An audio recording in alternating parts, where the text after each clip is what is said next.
Assalamualaikum warahmatullahi wabarakatuh. Perkenalkan, nama saya Muhammad Deni Setiawan. Saya dari kelas IS 4 dengan NIM 105245155. Di sini saya akan mempresentasikan hasil studi kasus saya dengan subtema XCSSET malware dengan judul Serangan Rantai Pasok Xcode dan Eksploitasi macOS pada tahun 2020.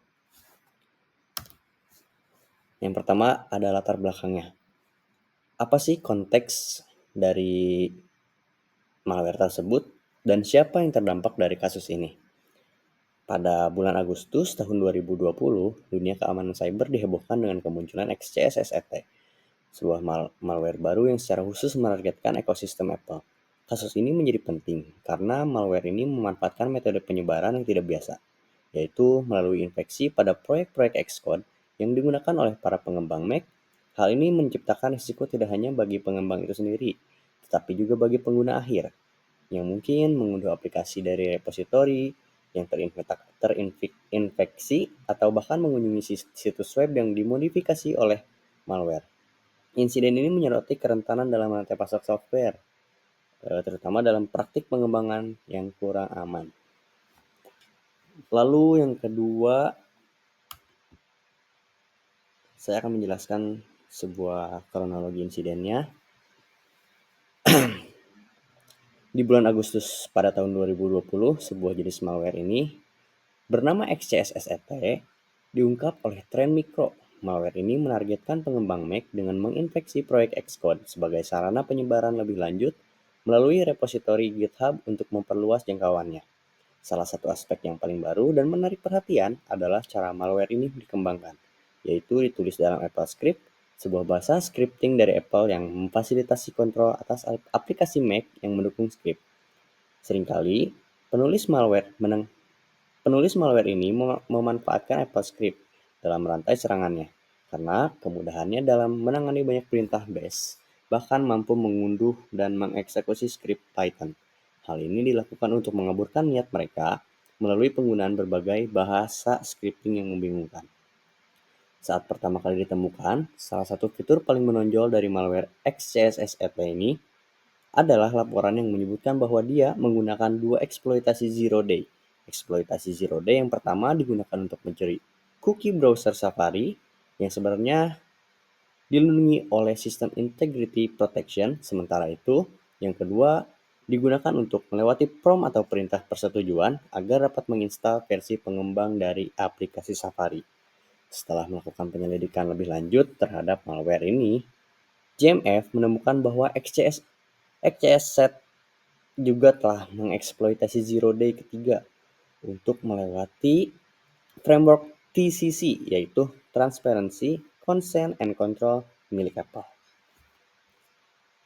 Berikut saya akan menampilkan sebuah flowchart insidennya.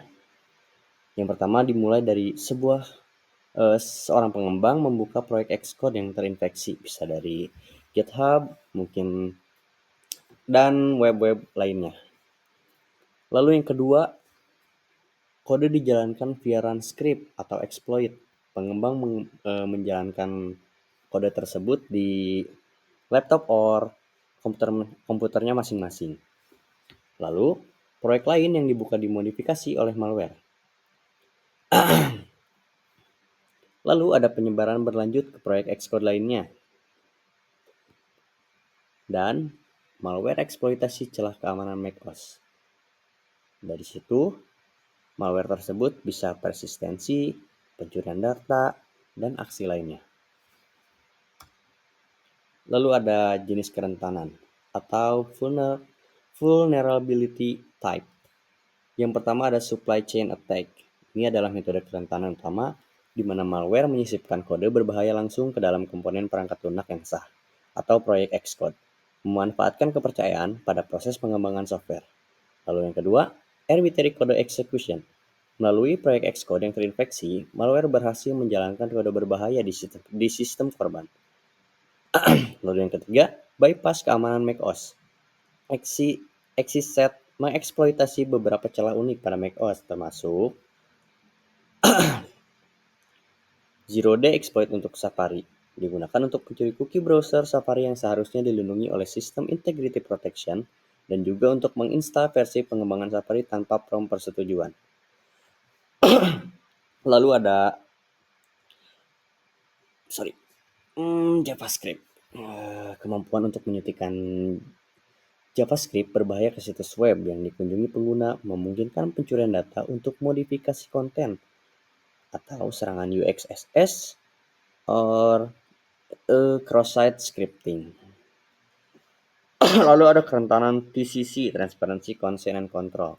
Malware ini memanfaatkan celah pada framework TCC untuk mendapatkan akses ke data sensitif pengguna tanpa izin eksplisit. Berikut saya akan menampilkan sebuah foto yang berisi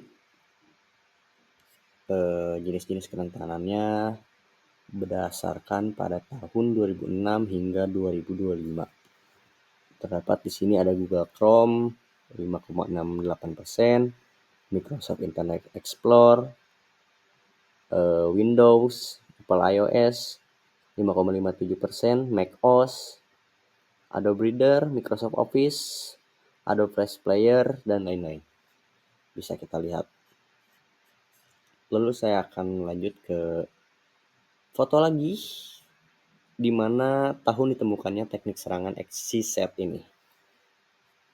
Supply Chain Attack pada tahun 2020, Arbitrary pada tahun 2020, Zero Day pada tahun 2020, injeksi JavaScript pada tahun 2020.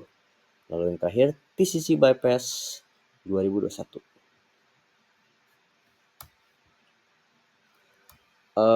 Untuk sumber tersebut saya menemukannya dari sebuah web yang bernama Zero Day dan Trend Micro. Lalu ada sistem operasi yang terdampak or affected operating system.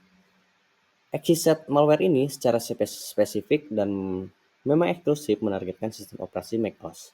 Jadi bukan kebetulan, melainkan karena metode penyebarannya yang unik, yaitu melalui proyek Xcode yang umumnya digunakan oleh para pengembang di lingkungan Apple.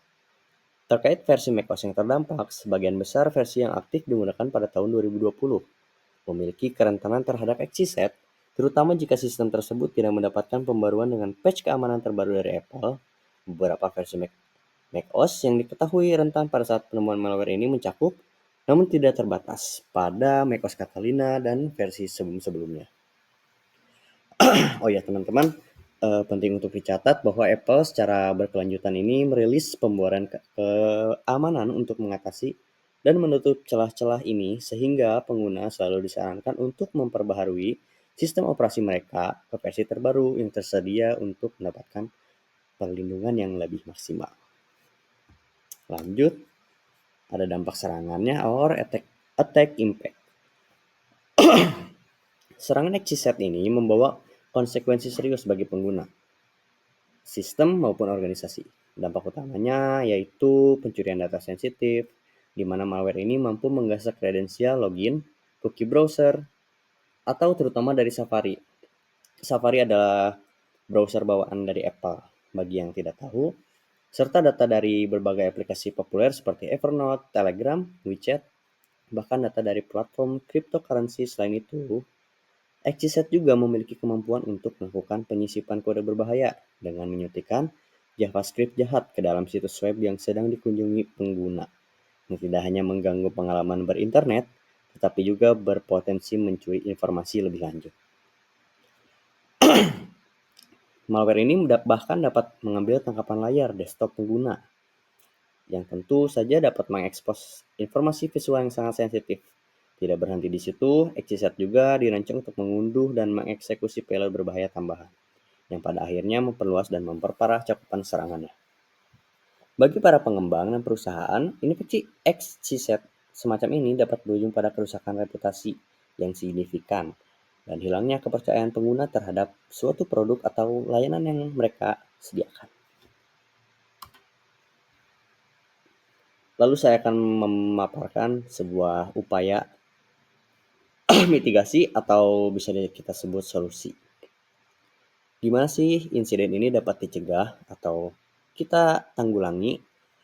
Yang pertama, Step pertama itu kita dapat memperbarui macOS secara teratur, teman-teman.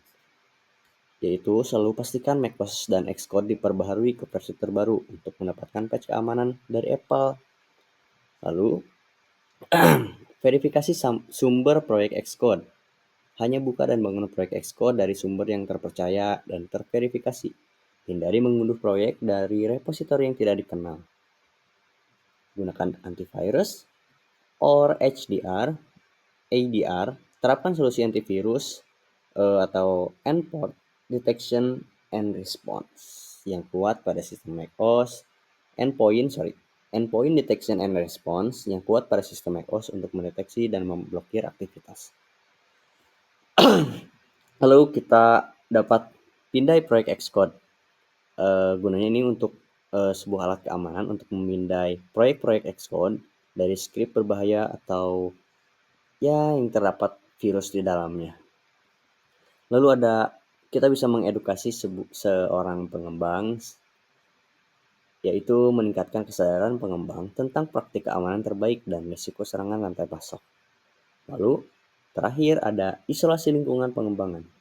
Pertimbangan untuk menggunakan mesin virtual atau lingkungan terisolasi untuk pengembangan, terutama saat bekerja dengan proyek dari sumber eksternal. Yang terakhir ada refleksi. Apa pelajaran yang bisa diambil untuk keamanan OS secara umum?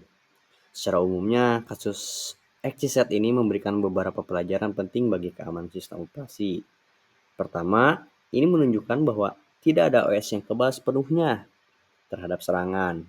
Bahkan macOS yang dikenal relatif aman. Kedua, malware ini dapat menyoroti bahwa kerentanan bisa datang bukan hanya dari OS inti, tetapi juga dari rantai pasok software dan lingkungan pengembangan. Sistem operasi modern perlu memperkuat tidak hanya keamanan kernel atau aplikasi bawaan, tetapi juga bagaimana dia berinteraksi dan melindungi pengguna dari ancaman yang datang melalui alat pengembangan atau repositori pihak ketiga. Lalu, konsep System Integrity Protection atau bisa dibilang SIP atau TCC meskipun ada terus diuji dan memerlukan pembaruan berkelanjutan. Ini juga menekankan bahwa kepercayaan buta pada software yang diunduh, bahkan dari repositori yang terlihat kredibel, bisa berakibat fatal. Sorry. Oleh karena itu, keamanan OS ini bisa menjadi upaya berlapis yang mencakup OS itu sendiri, aplikasi pihak ketiga, serta praktik keamanan pengguna. Lanjut, kita ada slide sumber-sumbernya, yaitu tanggal estimasi awal pada bulan Agustus tahun 2020, peristiwa kuncinya, deteksi awal dan analisis pendalam elektronik mikro, penemuan malware yang menargetkan proyek Xcode dan mengeksploitasi celah macOS. Di sini ada linknya, Malwarebytes Labs. Web ini sering melaporkan temuan penting dan pembaruan terkait ancaman cyber, termasuk respons Apple terhadap XYZ. Ini juga ada linknya. Lalu ada dari Apple Support. Tapi di sini tidak spesifik untuk XYZ saja, teman-teman. Di sini ada halaman dukungan keamanan Apple, tapi mencatat semua pembaruan patch tersebut. Lalu ada HelpNet Security, sebuah portal berita keamanan yang juga membahas XYZ dan kembalinya varian baru. Ini juga ada linknya, teman-teman. Mungkin sekian saja dari saya. Mohon maaf apabila ada kesalahan kata atau kalimat. Mohon maaf apabila sebuah materi ini tidak terlalu lengkap. Terima kasih banyak atas perhatiannya. Assalamualaikum warahmatullahi wabarakatuh.